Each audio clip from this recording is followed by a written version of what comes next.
Morning, lads, and welcome back to another round of Verdun. Yes, I was actually 50-50 on making this a lives and deaths of video, but I'll be honest, it's late at night and I'm kind of not in the mood to do the voice acting thing. But I might get that done tomorrow or later this week, so expect another lives and deaths of video coming up fairly soon. Because they seemed to go over quite well last time. I thought they seemed to be quite good. So I'm going to refine the technique a little bit. Get my voice acting up a little bit more. Get the editing a bit smoother. And do another one. I might actually even do one as the Anzacs. I can, I don't need to fake an accent if I'm doing the Kiwi accent, do I? Unless you want me to roleplay as an Australian, which ain't happening. Right. Grenade! Blow up. Kill someone. Kill someone. I think that got one. Oh, I'm actually fighting a player. Crazy. Alright, well, we may as well attack the other flank since there's a player there. Ooh, squelch, squelch, squelch. But yes, I've got my trusty Wibbly Fosby 455 semi-automatic. Well, technically it was described as an automatic revolver, but it's not quite not quite an automatic revolver. Geez, you can tell it's late at night, can't you? Nice! I actually got 3 people from that grenade. I probably would have gotten more if I hadn't just sort of stood there and watched it go off. Alright. Assault trenches. Come on, lads. We're the 15th Wellington. No, it's actually... There's the Auckland Battalion, the Wellington Battalion. I think all the major cities had a battalion. I need to actually look up the New Zealand Army in the First World War, or the New Zealand Expeditionary Force. Been a while since I've done any research into First World War history. I've been doing a bit of research into Second World War history in my private time. A lot of tank stuff, actually. I'm guessing it's an Australian by the name, but I really hate playing with other people. Because human beings are indicatively assholes, and if they know there's another human being, they will deliberately seek them out and try and kill them because, they're scum. Human beings are vile and gross. Not you guys, not my audience, but you know what I mean.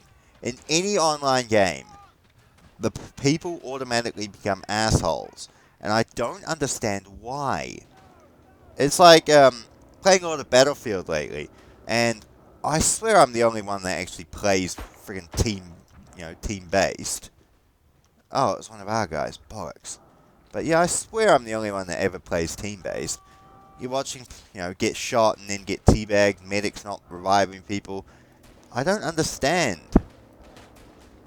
Oh well. This is not too dissimilar from, it's not quite perfect effect, but for someone who's worn a gas mask, this is actually... Bugger off. That's actually quite a, accurate sort of representation. Although, I guess games can never quite get the impression of the weight. Like, I really hate the weight of a lot of protective gear.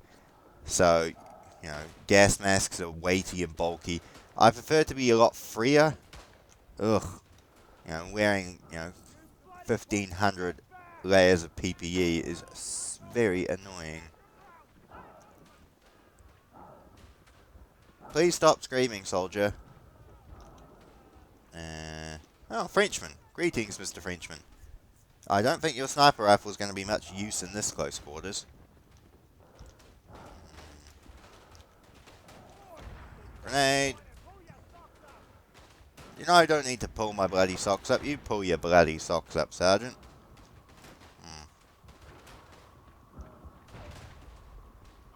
Oh, looks like our lads are still going. Oh dear, oh dear. On the bright side, though, I guess I don't need this bulky, heavy thing. Nice! 6 rounds. It's always funny, even this. See, I don't get it, lads. I don't get it. Yeah, there's 2 players on my team, 1 player's on their team. Their player instinctively targets me. And I don't like that. It's just, yeah. One of the reasons I've never gotten into competitive online games, like especially team-focused ones like Overwatch or anything like that. Although, personally, the more you hype something to me, the less I'll play it out of spite and principle. But things like that never sat well with me because, especially Call of Duty, actually, I got off Call of Duty because in my older age, yes, I'm speaking like I'm 100 even though I'm like 22, but in my older age, I've discovered I have less propensity towards assholes. And online games, especially, competitive ones, like COD, Overwatch, things like that, tend to attract them in droves. And it's very interesting. That's why I've gotten into co-op games. And the few competitive games I play, I only play them for a limited number of time. Boop. Very fancy. Alright, let's see what else we can do. Nice, got those guys. Reload my 455. Excellent. But yeah, it's kind of an interesting philosophical question of, is it just inherent in the game's nature, or is it more inherent to human nature that encourages toxic competitiveness? I normally would switch to the other side, but I'm not in the mood. So instead, I'm just going to keep fighting with my little Webley. 455. Boop. But yeah, it's an interesting, debate. I'd love to have with someone on the opposite side of why competitive games are inherently more toxic. But it's not just competitive games. Even games where you're supposed to be cooperative, they seem very toxic in their nature. Got him. Got him. I like this. We're running through the trench, clearing out the stragglers. But yeah, it's kind of an interesting sort of debate and discussion. Nice. Please be quiet, screaming German. Thank you. Ha! Didn't quite get the first shot off, did you there, German man? But yeah, it's... Oh. Sorry. Forgot we have to capture this one first. But yeah, it's kind of an inherent interesting sort of debate of competitiveness in games. Because yeah, even in cooperative stuff, I find people turn competitive and antagonistic. Especially if there's a score meter, or a kill mark meter, or anything like that. I guess if you wanted a true co-op game, you would take all ranking out of it. So you would take away all kills, or score, or points. Because even little factors like that encourage competitiveness. And naturally, in some people, that would encourage toxic competitiveness, if you get what I'm saying. Yeah, it's kind of interesting. Yes, I realize I'm waffling a bit. And, talking like I'm a podcast host. And, I'm expecting someone to answer me back. Which I kept trying to get set up for a long time, but I ended up giving up on the concept. But anyway, carrying on. Ouch. But yeah, it's an interesting sort of debate. But it's also interesting that some of my favourite games, to play with friends, have been, the sort of smaller co-op games. Or even games where the co-op's kind of an afterthought. Like, probably the best time I've ever had playing a game with someone would be the Saints Row series. Me and a friend of mine played the whole game, 2, 3, and 4. You can't find 1 anywhere these days. And we played it, all co-op, all the campaign. And we had a barrel of fun. Yet, that's the game that's single player with the co-op is tagged on as an afterthought. It's an interesting sort of thought. But then there's also, playing co-op, Total War Warhammer games. That can be a lot of fun. Who? Roomba. Anyway, yeah, but that can be a lot of fun too. Playing what would normally be a sort of competitive player versus player experience, playing that cooperatively. Again, it also comes down to some inherent natures of. Sorry, just trying to shoot these guys off. There we go. Of the co-op itself, because thinking about it, I played competitively against my friends. Damn, that Maxim gun's gonna rip up some of our guys. Probably a player. Anyway, I'm saying I played a lot of games, competitive games against my friends, and it hasn't been toxic because there's been the interaction. We both know each other. Your friends, so it doesn't get antagonistic. Is it just simply because you're playing against an unknown that makes it more toxic? Would it be if there was hello Frenchman, more enforced cooperation or more interaction between the opposing teams? Would that make it less toxic? Well, the answer to that, just thinking about off the top of my head, is no, because thinking back to the old Xbox Live days and insulting people over the voice chat, maybe just human beings are inherently gross creatures, and you can't really, if you're going to interact with them in any way, then you have to expect to deal with the toxicity. Which is a sad indictment on human society, but it's kind of the only logical solution I can come to as of late. I don't know. Maybe it's just me. Maybe my mindset is just not into this whole human interaction thing. Nice, got that guy. Shit. I was getting within melee range. Yeah, that's an interesting thought. Well, because I don't tend to get annoyed, although I don't tend to get annoyed in Battlefield, but then I go into that expecting the toxicity, and even then I still get annoyed sometimes.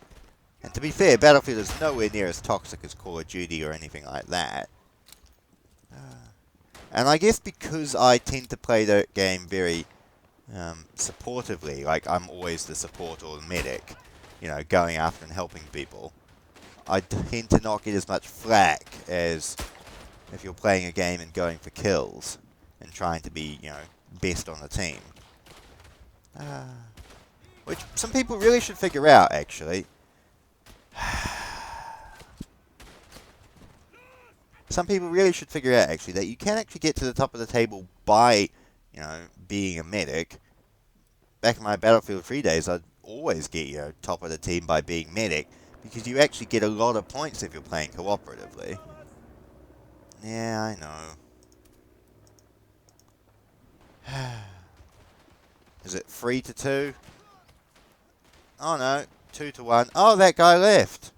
Oh, good. Alright, well, I guess maybe, philosophically discussing the problem was enough to...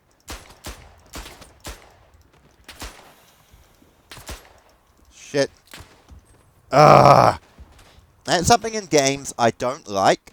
We're gonna just rant on a few, not rant, but talk over a few topics, and let me know what you're thinking about some of them in the comments below. I'd be happy to hear that. But yes, as I say, weapon cancelling out of a reload. See, I was trying to cancel out of the reload, and it literally, I had to hit the melee button to cancel out of it. I couldn't hit the fire button, I couldn't hit the, any of the other buttons. The only button that cancelled out of it was melee. And that's an inherent problem with a lot of games. What are the allies doing in that hole? Oh well. That's a problem inherently with a lot of games. Cancelling out of reload cycles is very difficult. Because personally, if I'm got a pistol and I'm going to reload it and someone jumps on me, I can just dump the gun on the ground, or dump the hand, the bullets in my hand away and whack someone. It's not... There's no animation in real life that can't be cancelled out of. You can withdraw a punch. You can, if you're running forward, you can take a step back or a jump back. Yet games always seem to insist that, you play out all your animation cycles. Which, again, must be the limitations of video game engines, because they can never truly mask or, reflect real life. But, again, if you're going for total immersion, then that's kind of a glaring oversight into that immersion. It's just a little thing that's always kind of bugged me. I don't know why. It's just, what there is.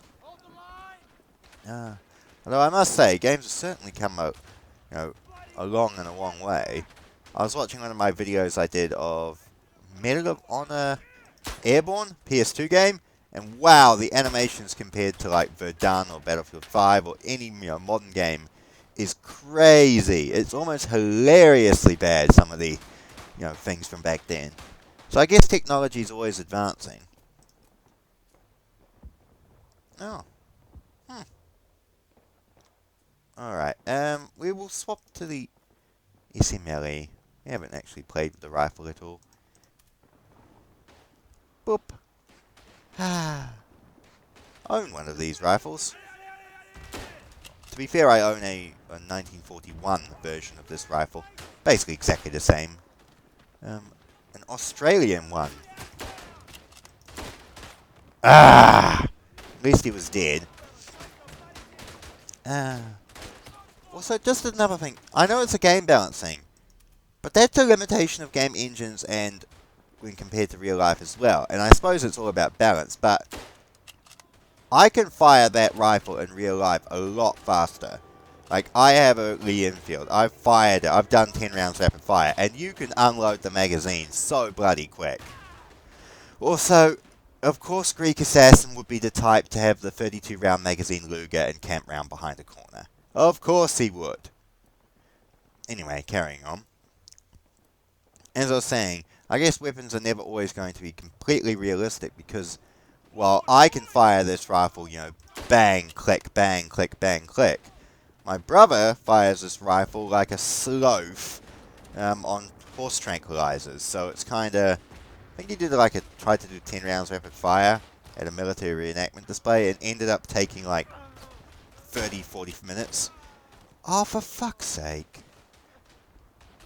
Well, it wasn't 30-40 minutes, it was like 45 seconds or something like that.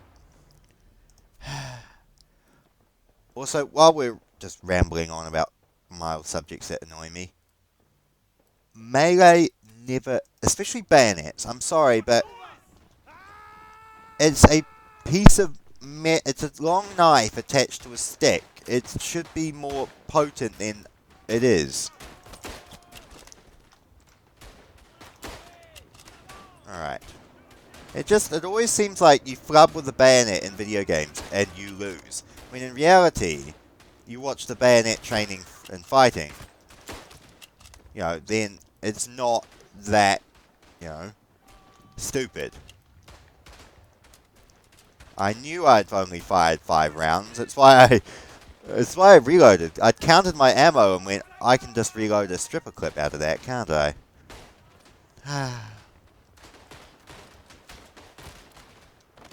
Also, I've never used a stripper clip in my Lee Enfields. I've always just loaded the rounds by hand or used my second magazine. Stripper clips are hard to come by these days. For something so simple, simple piece of metal, as a stripper clip, it's kind of hard to come across. Kind of interesting, really, when you think about it.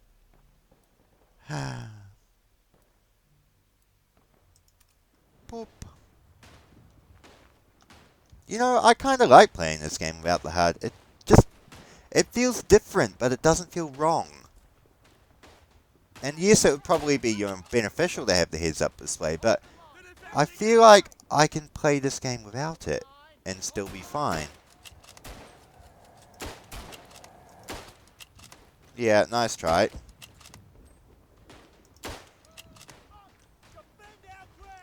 Of course we're defending our ground. As Erwin Rommel once said, if you want to take hell, use the New Zealanders. If you want to defend it, use the Australians. I don't know if it was actually true or just something I read in that history textbook that turned out to be bollocks, but I like the sentiment. Also, I like the little thing throughout history of British send New Zealanders to take an objective. New Zealanders take an objective gladly. New Zealanders give defence of objective to reinforcements. Reinforcements fuck it up and lose the objective. It's kind of a funny little trait I've noticed in the First and Second World War. Not so much the Second World War. It seemed that the reserve forces seemed to do a bit better that time round, but just something that sort of, you know, resonated with me.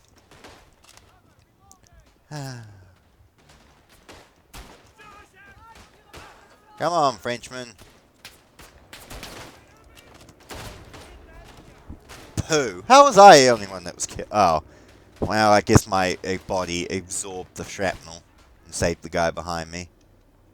What do we get if we switch to that? Just, may as well just go back to the Fosby.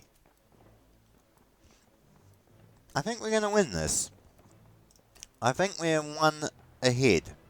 We've got 1 point ahead of the enemy, which is jolly good.